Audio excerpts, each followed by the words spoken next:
subscribe to our channel and press the bell icon. प्रिय विद्यार्थी मित्रों, 10वीं कक्षा की हिंदी लोकवाणी इसकी दूसरी इकाई की पहली कविता मातृभूमि, जिसे मैथिली शरण गुप्त जी ने लिखा है, इसके पहले वीडियो में आप तमाम का स्वागत है। आपको हमारा वीडियो पसंद आए तो इसे लाइक कीजिए, शेयर कीजिए, हमारे चैनल को सब्सक्राइब कीजिए, इस वीडियो को आखिर तक देखिए। चलिए पहले परिचय हासिल करते हैं। श्री मैथिली शरण गुप्त, इनका 1886 में झांसी उत्तर प्रदेश में जन्म हुआ। 1964 में इनकी मृत्यु हुई। इनका परिचय। मैथिली शरण गुप्त जी खड़ी बोली साहित्य में मील के पत्थर माने जाते हैं। आपकी रचनाओं में राष्ट्रीयता, भारत के गौरवशाली इतिहास और संस्कृति के दर्शन होते हैं। आपने अपनी कृतियों में इतिहास की उपेक्षित नारी पात्रों का गौरव बढ़ाया है।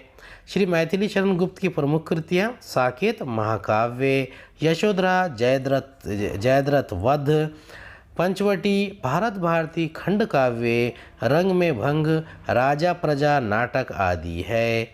पद्य संबंधी जानकारी। प्रस्तुत कविता में मैथिली शरण गुप्त जी ने हम सबकी मातृभूमि भारत का गौरवगान किया है। यहाँ आपने भारत भूमि की हरितिमा, नदी, सागर, फल फूल, चांदनी, प्रकाश आदि का सुंदर वर्णन किया है और साथ ही जन्मभूमि की विशेषता को भी दर्शाया है।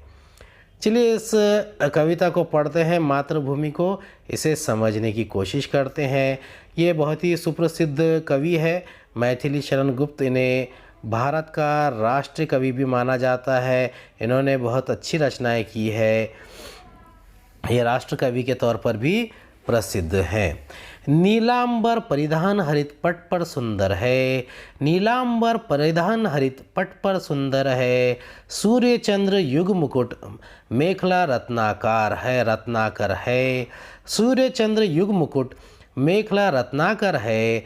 नदिया प्रेम प्रवाह, नदिया प्रेम प्रवाह, फूल तारे मंडल है।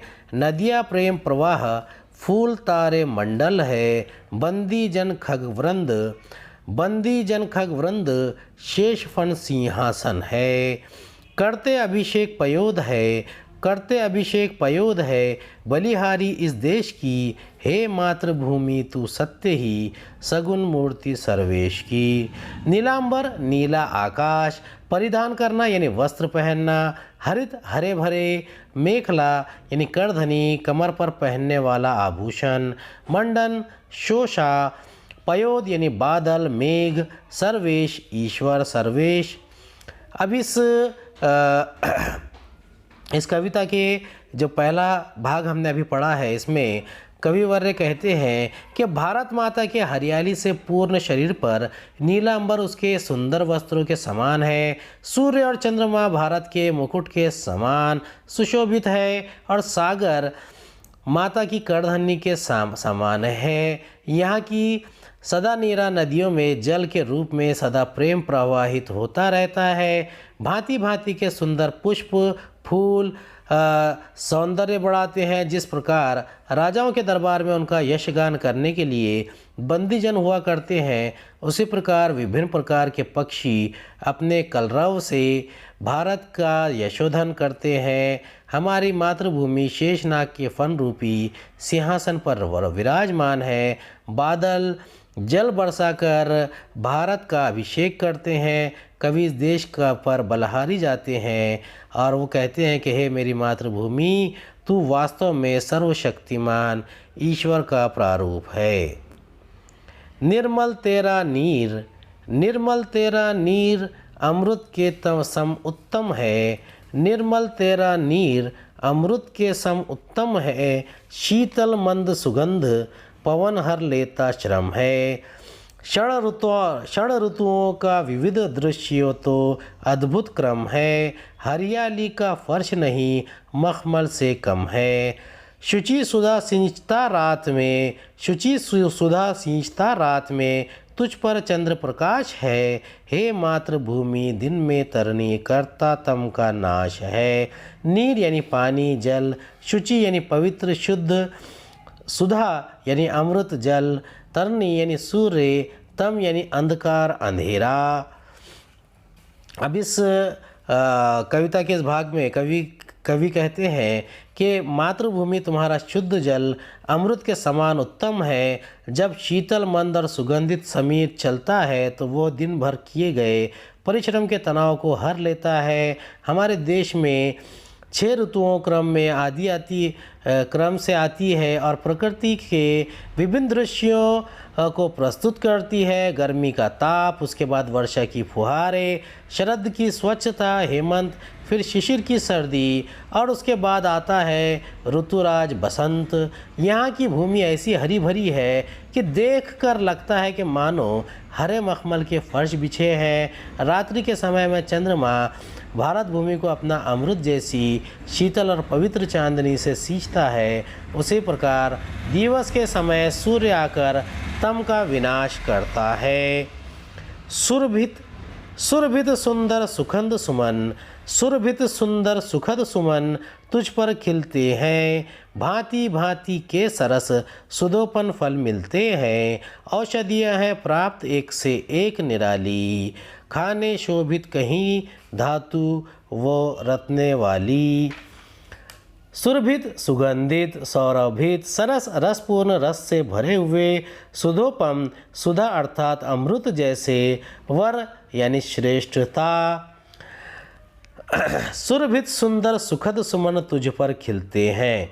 भारत भूमि शस्य श्यामला है। प्रकृति ने इसे हमारे देश को प्रत्येक पदार्थ मुक्त हस्त से प्रदान किया है। यहाँ भांति भांति के सुंदर सुगंधित रंग बिरंगे पुष्प खिलते हैं। अलग अलग ऋतुओं में भिन्न भिन्न रसपूर्ण अमृत जैसे फल यहाँ उत्पन्न होते हैं। भारत में अनेक प्रकार की वन औषधियाँ पाई जाती है। दूसरी ओर भारत भूमि में श्रेष्ठ रत्नों की अनगिनत खाने हैं।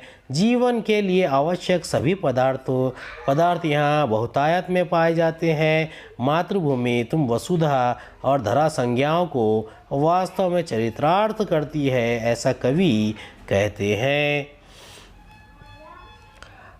क्षमामयी तू दयामयी तू क्षेमामयी, क्षमामयी तू दयामयी क्षेममयी, सुधामयी वात्सल्यमयी तू प्रेममयी, विभवशालिनी विषवपालिनी दुख हरती है, भय निवारिणी शांति करिनी सुख करती है। हे शरणदायिनी देवी तू करती सबका त्राण है। हे मातृभूमि संतान हम, तू जननी तू प्राण है। क्षेमामयी कल्याणकारी, विभव संपन्नता, बहुतायत, विभवशालिनी वैभवशाली, विश्वपालिनी विश्व का पालन पोषण करने वाली, दुख हरता दुख हरने वाली, भय निवारिणी भय दूर करने वाली, शांति करिनी शांति करने वाली, सुख करती सुख करने वाली, त्राण यानी कष्ट। अब इसमें राष्ट्र कवि कहते हैं कि क्षमामयी तू दयामयी तू क्षेममयी है। क्षमामयी यानी क्षमा करने वाली। भारत भूमि मातृभूमि तू क्षमाशील है, क्षमा करने वाली है। अपने संतानों के लिए तुम्हारा हृदय दया की भावना से परिपूर्ण है, भरा हुआ है। तुम कल्याणकारी हो, तुम सुधामयी हो, तुम्हारा हृदय वात्सल्य से भरपूर्ण है, परिपूर्ण है। तुम प्रेममयी हो, तुम समस्त वैभवों से युक्त हो, तुम पूरे विश्व का पालन करती हो, सभी के दुखों को दूर करती हो, तुम हमारे भय का निवारण करती हो, शांति करती हो और हर प्रकार का सुख हमें देती हो। हे भारत भूमि, तुम अपनी गोद में हम सबको शरण देती हो, हमारे सभी कष्टों को दूर करती हो। हम तुम्हारी प्रिय संतान हैं, तुम ही हमारी जननी हो, तुम ही हमारी जान हो, तो हमारे प्राण हो। उम्मीद है आपको ये कविता पसंद आई होगी। अगले वीडियो में प्रश्न उत्तर के साथ हाजिर होंगे। तब तक के लिए खुदा हाफिज़।